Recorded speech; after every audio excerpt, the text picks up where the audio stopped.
अभी से करीब 10 दिन पहले बिहार में विपक्षी एकता के नाम पर देश भर की जितनी भी विपक्षी पार्टियां हैं उन सब ने एक बैठक बुलाई थी और इस बैठक में कई बड़े बड़े नामों ने शिरकत भी की। इसमें शरद पवार, राहुल गांधी, लालू प्रसाद यादव और नीतीश कुमार जैसे बड़े और दिग्गज नेता शामिल थे। मकसद तो यही था कि इस विपक्षी एकता की पावर को दिखाकर केंद्र की बीजेपी सरकार को चुनौती दी जाए।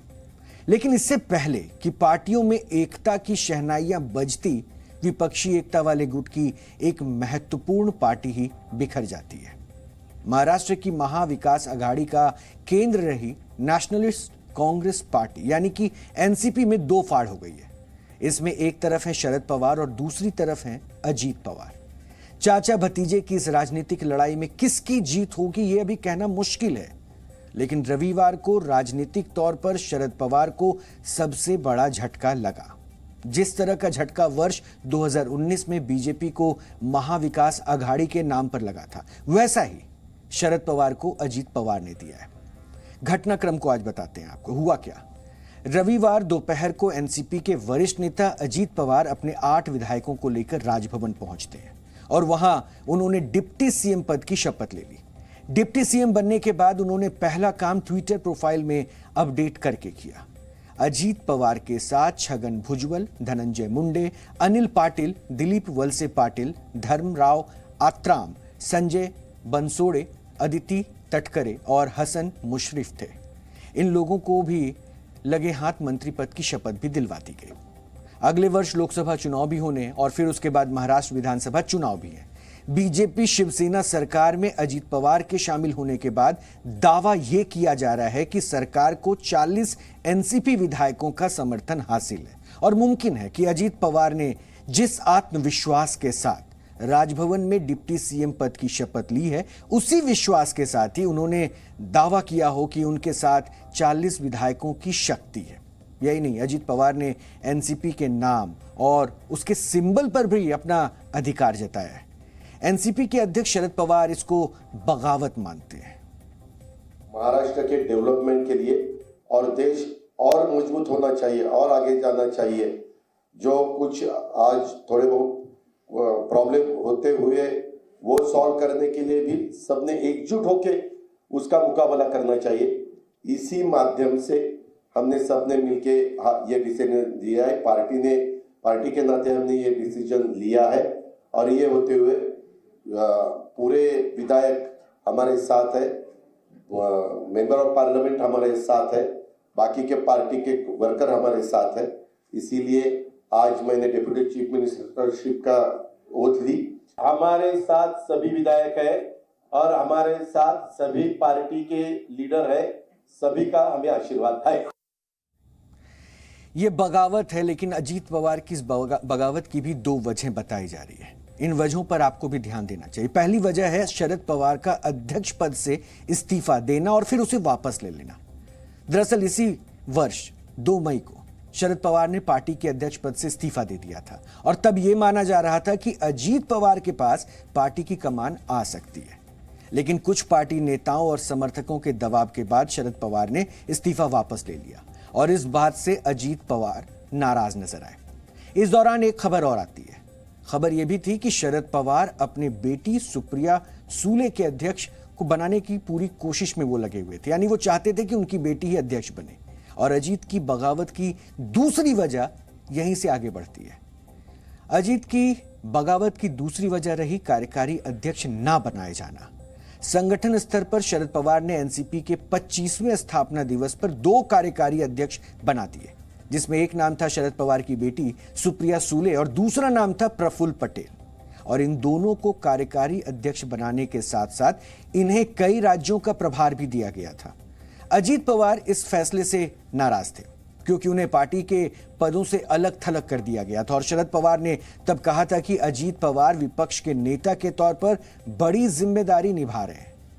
शरद पवार ने जब अध्यक्ष पद से इस्तीफा दिया था तो नए अध्यक्ष के तौर पर उनकी बेटी सुप्रिया सूले का नाम सामने आ रहा था और इस खबर ने अजीत पवार और उनके समर्थकों को पार्टी में अपना भविष्य तय करने की आहट सी सुनाई दे दी थी। उनको यह एहसास हो चुका था कि अब उनका भविष्य उनकी पार्टी में क्या हो सकता है और उन्हें समझ में आ गया था कि शरद पवार के बाद पार्टी की कमान उनकी बेटी संभाल सकती है। हालांकि सुप्रिया सूले को अध्यक्ष नहीं बनाया गया, लेकिन पार्टी में महत्वपूर्ण पद उन्हें जरूर दे दिए गए। इस घटनाक्रम ने पार्टी के कई नेताओं को नए भविष्य का संकेत दे दिया था और यही वजह है कि अजीत पवार ने पाला बदल लिया। अजीत पवार वैसे तो अपने साथ 8 विधायक लेकर सरकार में शामिल हुए, लेकिन उनका दावा है कि उनको 40 विधायकों का समर्थन हासिल है और उनके मुताबिक वो बतौर पार्टी एनडीए में शामिल हुए। तो हम उनके दावे के हिसाब से महाराष्ट्र विधानसभा के सीटों के गणित को भी आपको अब समझाते हैं, क्योंकि ये दिलचस्प हो जाता है इस वक्त महाराष्ट्र के विधानसभा के गणित को समझना। दरअसल महाराष्ट्र विधानसभा में 288 सीटें, इसमें 105 सीटें बीजेपी के पास है, 56 सीटें शिवसेना, 53 सीटें एनसीपी, 44 कांग्रेस और 29 सीटें अन्य पार्टियों के पास है। और मौजूदा स्थिति में अगर आप देखें तो बीजेपी के 105 विधायक हैं, दूसरी तरफ शिवसेना के 2 टुकड़े हो चुके हैं, यानी 2 गुट बन चुके हैं, जिसमें एकनाथ शिंदे वाली शिवसेना के 44 विधायक हैं और उद्धव ठाकरे वाली शिवसेना के 12 विधायक हैं। ठीक इसी तरह से शरद पवार वाली एनसीपी के पास 44 विधायक हैं और अजीत पवार वाली एनसीपी के पास 9 विधायक हैं। हालांकि दावा 40 का किया जा रहा है, लेकिन अभी 9 विधायक तो हैं। इनके अलावा 44 विधायक को कांग्रेस के और 28 विधायक अन्य पार्टियों के भी हैं। वैसे अजीत पवार का दावा फिर से आपको बता दें, क्योंकि अजीत पवार ये दावा कर रहे हैं कि उनके साथ 40 विधायक हैं और अगर ये दावा सही है तो वो एनसीपी पर अपना दावा ठोक सकते हैं और वो ये कह सकते हैं कि एनसीपी एनडीए में शामिल हुई है। ऐसी स्थिति में दल बदल कानून उन पर लागू नहीं होगा और वो अपनी स्थिति सुरक्षित कर लेंगे। अगर अजीत पवार ये साबित कर देते हैं कि कुल 53 में से 40 विधायक उनके साथ हैं, तो मतलब ये होगा कि करीब 66% से ज्यादा विधायक अजीत पवार के साथ हैं और ऐसी स्थिति में पार्टी पर अधिकार को लेकर चुनाव आयोग में अजीत गुट का दावा मजबूत होगा और शरद पवार को अध्यक्ष पद छोड़ना पड़ जाएगा।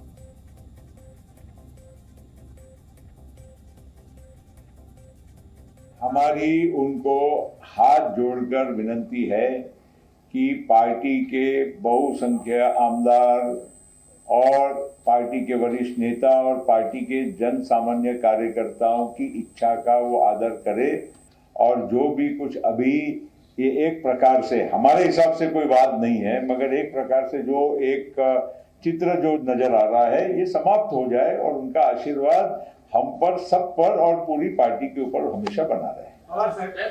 अरे भाई वो हमारे गुरु हैं और आज गुरु पूर्णिमा है। आपने ध्यान दिया होगा कि एनसीपी में बगावत ठीक उसी स्टाइल में हो रही है और जिस स्टाइल में वर्ष 2022 में शिवसेना में हुई थी, यानी 2 फाड़ की स्थिति जब शिवसेना में हुई थी। आप घटनाक्रम को मिलाइए। वर्ष 2022 में शिवसेना के बागी विधायकों को पहले गुजरात और फिर असम ले जाया गया था। वर्ष 2023 में क्या हो रहा है?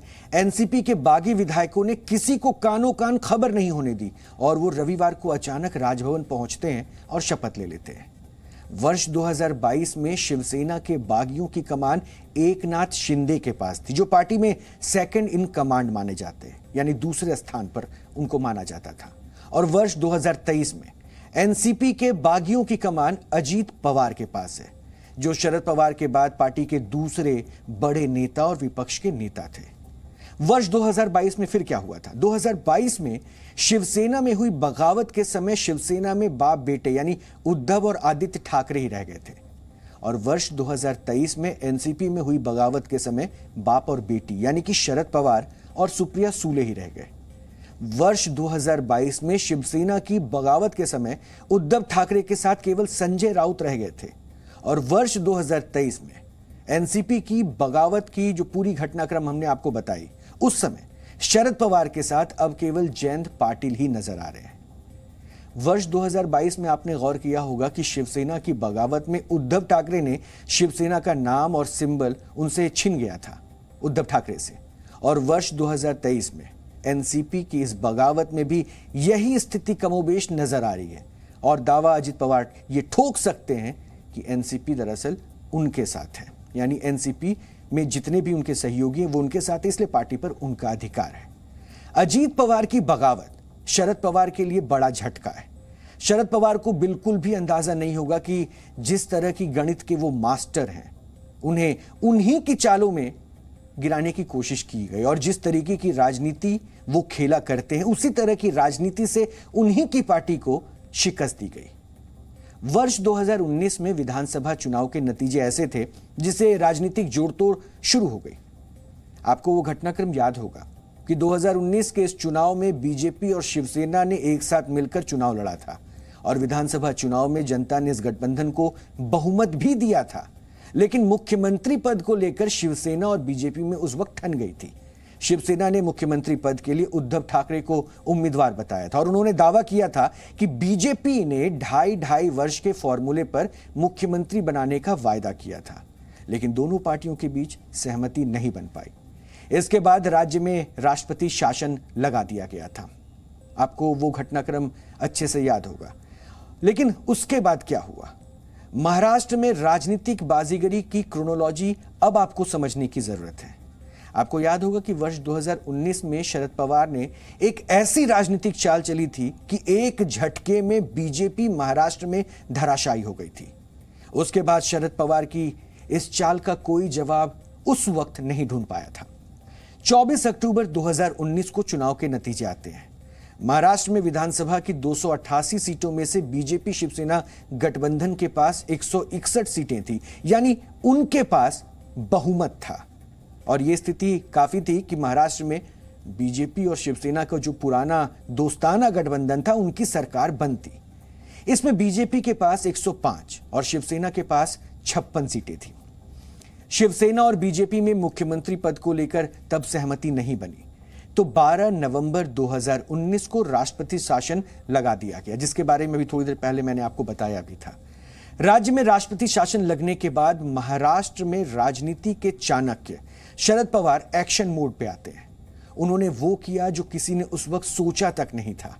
शरद पवार ने महाराष्ट्र में सरकार बनाने के लिए 2 रणनीति तैयार की, जिसमें पहली थी बीजेपी को चकमा देना और दूसरी थी नए साथियों से मिलकर सरकार बनाना। उन्होंने एक तरफ शिवसेना, एनसीपी और कांग्रेस को मिलाकर एक खास गठबंधन तैयार किया। उस वक्त इसकी कल्पना बिल्कुल नहीं की जा सकती थी, और लेकिन यह राजनीति में कहा भी जाता है कि राजनीति में हर संभावना हर वक्त मौजूद होती है, और वही हुआ। कांग्रेस, एनसीपी और शिवसेना ने मिलकर एक गठबंधन तैयार किया जो काफी समय तक छिपाकर रखा गया। यह गठबंधन तो तैयार हो चुका था, लेकिन यह पर्दे के पीछे था और शायद बीजेपी को इस बात का अंदेशा नहीं था। इस दौरान शरद पवार ने अपनी रणनीति के तहत अजीत पवार को अपना मोहरा बनाकर बीजेपी के पास भेजा।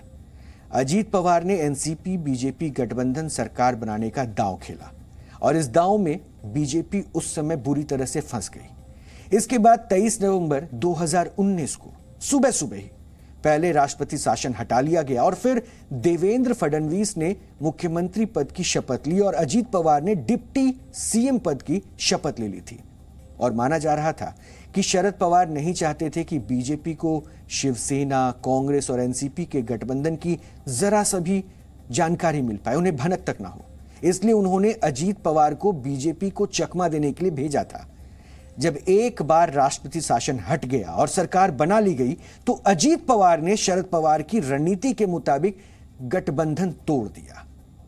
बीजेपी एनसीपी गठबंधन की सरकार बनने के ठीक 3 दिन बाद 26 नवंबर को देवेंद्र फडणवीस को अपना इस्तीफा देना पड़ा।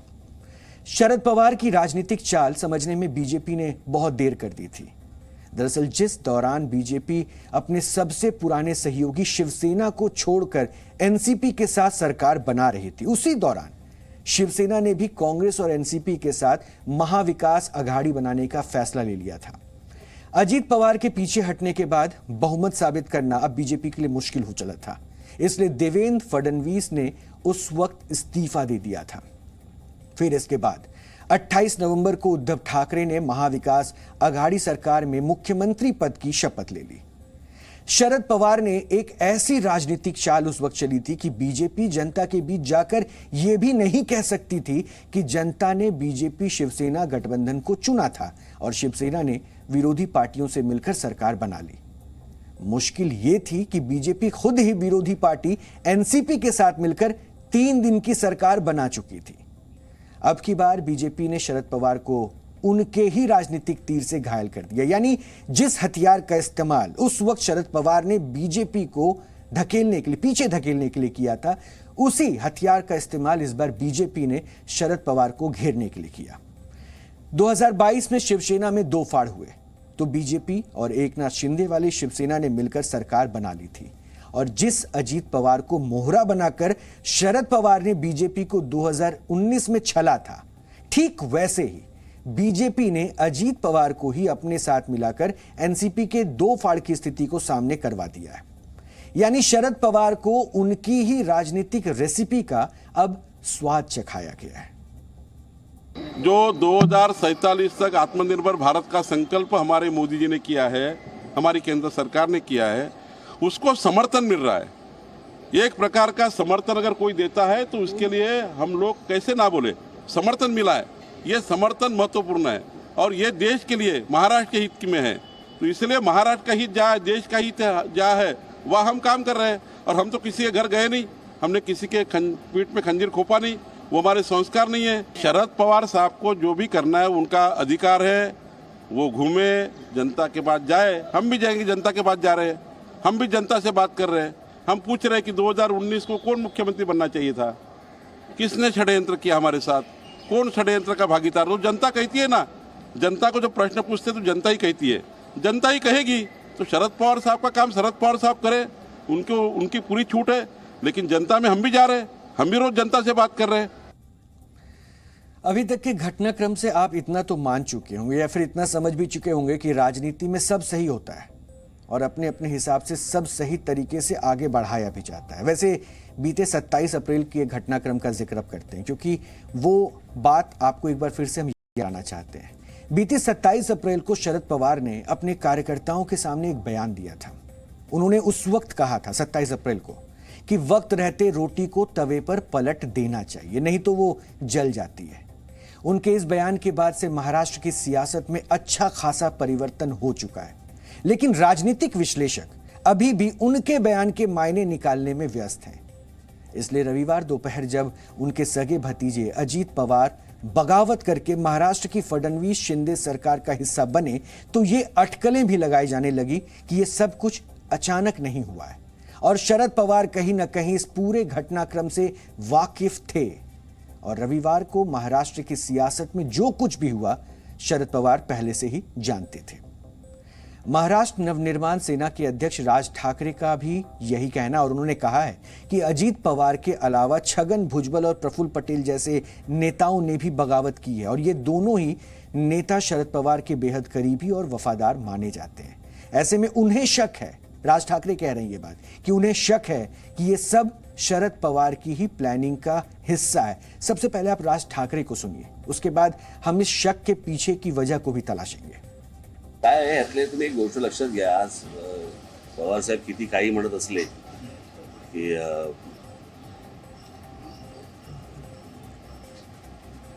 त्यांचा काही संबंध नाही या गोष्टींचा वगैरे, दिलीप वळसे पाटील, प्रफुल्ल पटेल, छगन भुजबळ वगैरे वगैरे हे असेच जाणार नाहीत। हे पाठवल्याशिवाय म्हणजे मला उद्या पवारसाहेबांच्या कन्या सुप्रिया पवार ह्या मला मंत्री केंद्रामध्ये मंत्री झाल्या तरी मला आश्चर्य वाटणार नाही। मला दरअसल राज ठाकरे ने जो सवाल उठाए हैं वही सवाल राजनीतिक पंडितों को भी हैरान कर रहा है।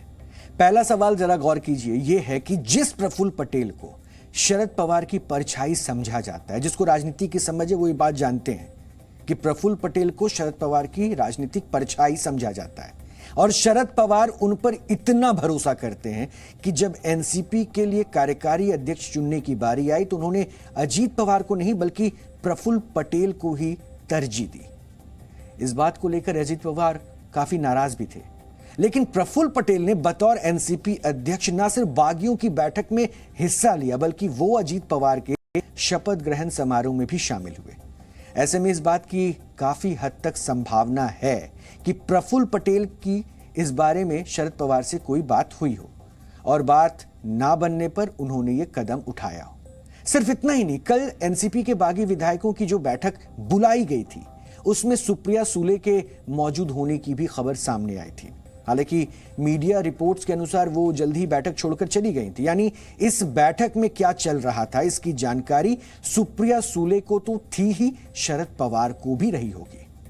यही नहीं, कहा तो ये भी जा रहा है कि बगावत में अजीत पवार का साथ देने वाले नेता पिछले 2 महीने से शरद पवार से मुलाकात कर रहे थे और उन्हें बीजेपी के साथ आने के लिए वो समझा भी रहे थे।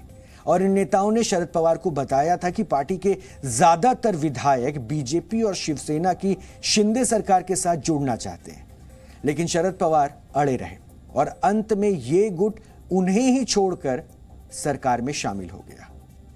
हालांकि शरद पवार की तरफ से स्पष्ट किया गया कि उन्हें इस बगावत के बारे में कोई जानकारी नहीं थी और ना ही उन्हें अपने करीबियों से ऐसी उम्मीद थी। शरद पवार ने यह भी कहा कि उन्हें अजीत पवार से खास शिकायत नहीं है, लेकिन प्रफुल्ल पटेल और छगन भुजबल के फैसले से वो काफी हैरान है।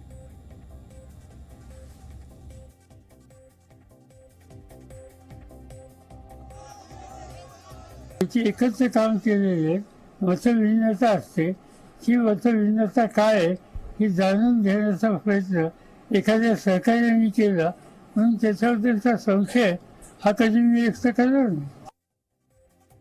हो सकता है कि अभी आप ये समझने की कोशिश कर रहे हो कि इस थ्योरी में ऐसा क्या है जिसके ऊपर हम आपका ध्यान लेकर आना चाहते हैं। तो ये थ्योरी आपके लिए इसलिए भी महत्वपूर्ण है क्योंकि शरद पवार ने कुछ दिन पहले ही सार्वजनिक तौर पर यह माना था कि वर्ष 2019 में उन्होंने बीजेपी के साथ सरकार बनाने के लिए बातचीत की थी। यह खुद शरद पवार ने माना था और अजीत पवार उनकी जानकारी में ही बीजेपी सरकार का हिस्सा बने थे।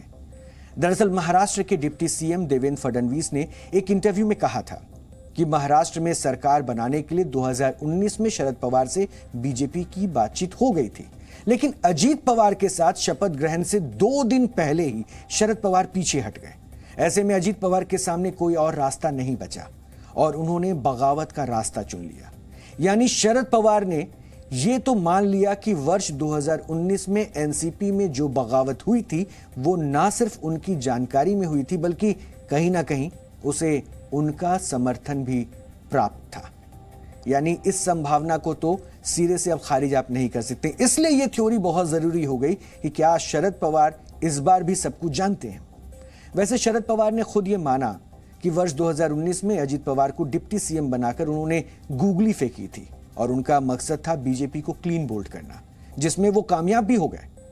तो अब सवाल ये है कि क्या इस बार उन्होंने आउट स्विंगर डाली है। इसे आप 3 पॉइंट से भी समझ सकते हैं। पहला पॉइंट तो यह है कि फिलहाल महाराष्ट्र में एनसीपी के 53 विधायक हैं, जबकि कल अजीत पवार के साथ 8 विधायकों ने शपथ ले ली। यानी कुल मिलाकर 9 विधायक ही सरकार में शामिल हुए, जबकि अलग गुट के तौर पर मान्यता के लिए कम से कम 36 विधायकों को तोड़ना होगा और इतने विधायक अजीत पवार के साथ हैं ये अभी तक स्पष्ट नहीं है, यानी अभी तक ये साफ नहीं है। इस पर अभी भी डाउट है क्योंकि कुछ विधायक और नेता ऐसे भी हैं जो शपथ समारोह में तो मौजूद थे लेकिन बाद में उन्होंने शरद पवार का समर्थन कर दिया। इसमें एक नाम सांसद अमोल कोल्हे का भी है जो कल शपथ ग्रहण समारोह में तो शामिल होते हैं लेकिन कुछ ही घंटे बाद वो शरद पवार के पास पहुंच जाते हैं। अब दूसरे पॉइंट पे आते हैं। दूसरा पॉइंट यह है कि शरद पवार ने अजीत पवार के इस एक्शन को बगावत नहीं बल्कि डकैती कहा है। इस शब्द पर ध्यान दीजिए, बगावत नहीं डकैती। लेकिन इस डकैती के खिलाफ पवार कोई कानूनी एक्शन नहीं लेना चाहते। जब पवार से पूछा गया कि क्या वो पार्टी में टूट के खिलाफ कोई कानूनी कार्रवाई करेंगे तो उन्होंने इससे इनकार कर दिया। अब जरा खुद सोचिए, शरद पवार खुद ये मानते हैं कि उनके घर में लूट हुई है लेकिन वो लुटेरों पर कानूनी कार्रवाई भी नहीं करना चाहते हैं, तो फिर इसके क्या मायने निकल जाते हैं। यही नहीं, जब शरद पवार से पूछा गया कि अजीत पवार ने तो एनसीपी पर ही दावा ठोक दिया है तो उन्होंने कहा कि इससे उन्हें कोई फर्क नहीं पड़ता और जनता ही तय करेगी कि एनसीपी किसकी है। और उनका यह बयान वाकई चौंकाने वाला है, वो भी तब जबकि उद्धव ठाकरे की याचिका पर सुप्रीम कोर्ट की संविधान पीठ पहले ही स्पष्ट कर चुकी है कि राजनीतिक दल और विधायक दल दोनों अलग अलग हैं और प्राथमिकता पार्टी को मिलेगी ना कि कुछ विधायकों को। लेकिन इसके बावजूद शरद पवार के नरम तेवर सवाल खड़े करते हैं कि क्या ये फिर उनकी कोई सियासी गुगली तो नहीं है। नहीं, यहाँ हमने लिखा ही नहीं, हमने बात नहीं की नहीं, ये एमएलए की स्ट्रेंथ, अभी यहाँ एमएलए है मगर ये उनका डिसीजन है, हमने स्ट्रेंथ दिखाने के लिए यहाँ किसी को बुलाया नहीं। 8-10 दिन के बाद लोग जब सोचेंगे तब मुझे भी पक्की स्थिति क्या है इसका अंदाज़ा आएगा। और दूसरी बात है कि स्ट्रेंथ कभी कम हो जाती है, कभी चुने हुए साथी छोड़ जाते हैं। ये बात शायद आप लोगों को नहीं होगी और मुझे फास्ट एक्सपीरियंस ऐसे चीज़ों के बारे में 2-3 बार हुआ है। जयंत पाटील त्यांचे सहकारी करतील हा त्यांचा अधिकार आहे। मी कुणाच्या विरुद्ध नाराजी, यानी कुछ साथियों ने कुछ किया वो ठीक नहीं है, मगर इसके लिए देश विदेश मन में रखकर मैं कभी राजनीति करता नहीं। आपने शरद पवार को सुन लिया और उन्होंने जो संभावनाएं जताई उसको हमने इसलिए आपको समझाया, लेकिन अगर ऐसा नहीं है, यानी अगर वाकई इसके पीछे राजनीति के चाणक्य शरद पवार की कोई रणनीति नहीं है, तब सवाल ये पैदा होता है कि अब उनका अगला कदम क्या होगा। क्या वो वर्ष 2019 की तरह इस बार भी बगावत को नाकाम कर देंगे या फिर उनके तर्कश में कोई नया तीर है। दरअसल एनसीपी में बगावत के बीच शरद पवार आज यानी गुरु पूर्णिमा के दिन सतारा पहुंचे और अपने गुरु पूर्व सीएम यशवंतराव चौहान की समाधि पर पहुंचे और उन्हें श्रद्धांजलि दी। इस दौरान उन्होंने कहा कि उनके साथ पहले भी कई बार ऐसा हो चुका है जब उनके विधायकों ने बगावत की और उनका साथ छोड़ा, लेकिन हर बार वो ऐसी स्थितियों से उबरने में कामयाब रहे और इस बार भी वो सब कुछ ठीक कर लेंगे। आणि प्रधानमंत्री 4 दिवसापूर्वी असं म्हणले की राष्ट्रवादी काँग्रेस पक्ष त्याचे सहकारी भ्रष्टाचारात सहभागी झालेले आहेत आणि त्यांच्या भ्रष्टाचाराची उदाहरणं किती देऊ असं वेळेस त्यांनी 2 गोष्टी सांगितल्या, राज्य सहकारी बँक आणि काय ते पाटबंधारे खात्याचं धोरण, या 2 गोष्टी त्यांनी सांगितल्या। आता तुम्ही म्हणला त्याप्रमाणे याचे काही आरोप आमच्या सहकाऱ्यांच्यावर खुद्द प्रधानमंत्र्यांनी केले होते, पण ज्याचे काल मंत्रिमंडळामध्ये सहभागी करून घेण्याच्यासाठी आमच्या सगळ्या महत्त्वाच्या सहकाऱ्यांना त्यांनी थांबवलं नाही, याचा अर्थ त्यांनी जे आधी आरोप केलेले होते ते वास्तव नव्हते, हे यांच्या निवडीतून त्यांनी मान्य केले। ही जमेची बाजू आहे राष्ट्रवादीच्या दृष्टीनं। याच्यात एकंदर प्रधानमंत्र्यांचं त्यावेळेचं स्टेटमेंट आणि आजचं एकंदर चित्र हे पाहिल्याच्या नंतर या सगळ्यांना त्यातनं निर्दोषत्व हे द्यायची भूमिका पक्षाच्या देशाच्या नेतृत्वाने केली। झी न्यूज।